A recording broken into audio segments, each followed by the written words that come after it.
বিএনপির কনসেন্টটা যেখান থেকে এসেছে সেটা তো খুব পরিষ্কার, যে নোট অফ ডিসেন্ট নিয়ে যে আলাপ আলোচনা যেগুলো হয়েছে, তো বিএনপির এক্সপেকটেশন যেটা ছিল যে জুলাই সনদে জুলাই ইমপ্লিমেন্টেশন চার্টারে যেটা থাকবে সেখানে হচ্ছে কি সেই নোট অফ ডিসেন্ট সহ পুরো জিনিসটাই থাকবে। আর নোট অফ ডিসেন্টটা না থাকাটাকে বিএনপি তার জন্য একটা সমস্যা মনে করছে। এখন এখানে কয়েকটা ব্যাপার আছে, যে প্রথমত যে আমরা জানি যে যখন জুলাই সনদ নিয়ে ডিসকাশনটা হয়েছে বা আলাপ আলোচনাটা হয়েছে, সেই সময়টায় নোট অফ ডিসেন্টটা খুব প্রমিনেন্ট হিসেবেই ছিল। এবং বিএনপির এই অভিযোগটাকেও আমি এগ্রি করি যে নোট অফ ডিসেন্টটাকে যখন ইন্ট্রোডিউস করা হয়েছিল তখন আসলে কোনো ধরনের বলাও হয়নি যে এই নোট অফ ডিসেন্টের ভবিষ্যৎটা কী বা এটাকে হচ্ছে গিয়ে কীভাবে ইসে করা হবে। So I agree with that perspective. But যেইটা আমার কাছে একটু অন্যরকম মনে হয়, যে যখন চার্টারের ব্যাপারটা আলোচনা যখন শেষ হলো, আপনার যদি মনে থাকে, তখন কিন্তু ঐকমত্য কমিশন একটা জিনিস বলেছিল যে এইটার পথরেখা ঠিক করার দায়িত্ব আমাদের না, আমরা এই দায়িত্ব নিব না। তখন রাজনৈতিক দলগুলোই রিকোয়েস্ট করেছিল ঐকমত্য কমিশনকে যে তাদেরকে একটা প্রস্তাব দিতে। এখন এইটার আলাপ আলোচনাগুলো আপনি যদি দেখেন, যে 1 মাস এবং পরে তারও 15 দিন বাড়ানো হলো, এই পুরো সময়কালীন আলাপ আলোচনায় বারবার একটা প্রশ্ন এসেছে, এই নোট অফ ডিসেন্টের ব্যাপারে কি হবে। বিএনপির যেমন একটা পজিশন ছিল, একই সাথে বাকি কয়েকটি রাজনৈতিক দলেরও এই পজিশন ছিল যে নোট অফ ডিসেন্ট নিয়ে রেফারেন্ডাম ব্যাপারে ওনারা একমত হলেও এইটাকে রেফারেন্ডামে নোট অফ ডিসেন্ট থাকবে কি থাকবে না সেটা নিয়ে বেশ কথাবার্তা হয়েছিল।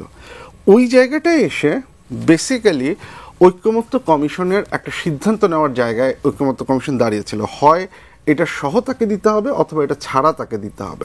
এখন যেটা হয়েছে, এই সিদ্ধান্তটা এসেনশিয়ালি বিএনপির পক্ষে গেছে। তারপরেও আমি বলবো যে এই জায়গাটায় বিএনপি সরাসরি নাকচ করে দেওয়ার চাইতে বিএনপির এখনও হচ্ছে গিয়ে বেশ কিছু জায়গা আছে। যেমন আমরা দেখেছি যে 2টা অল্টারনেটিভ আছে।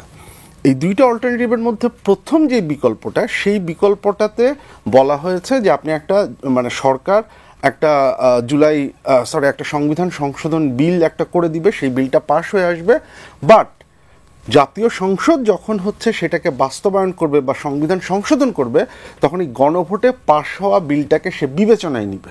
এখন গণভোটে কি সকল বিষয়ই আসলে যাবে? না, যেগুলো হচ্ছে সংবিধান সংশ্লিষ্ট বিষয় তো প্রচুর বিষয় রয়েছে, প্রত্যেকটা বিষয় কি যাবে? তফসিলে তো আইডেন্টিফাই করে দেওয়া আছে যে 48টা বিষয়, যেটা সে 48টা বিষয় যাবে। 48টা বিষয়ের উপর কি আলাদা আলাদা ভোট হ্যাঁ না হবে, না 48টার উপরে একটা ভোটই হবে, একটা প্যাকেজ হিসেবেই রাখা হয়েছে।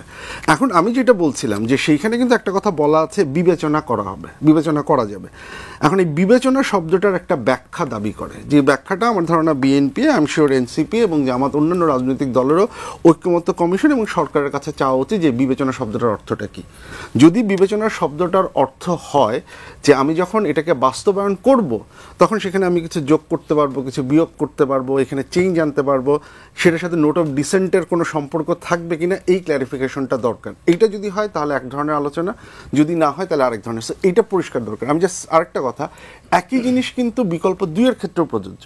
বিকল্প 2-এ যেটা বলা হয়েছে, এখানে কিন্তু কোনো বিল প্রস্তুত করে দেওয়া হচ্ছে না। এখানে জাতীয় সংসদ 270 দিন বসে একটা বিল তৈরি করবেন। আপনি যখন বিল তৈরি করবেন, সো বিলের ল্যাঙ্গুয়েজের মধ্যেও প্রচুর ল্যাটিটিউড থাকবে, আপনার সেইখানেও হচ্ছে গিয়ে অনেক কিছু চেঞ্জ করার অপরচুনিটি থাকবে।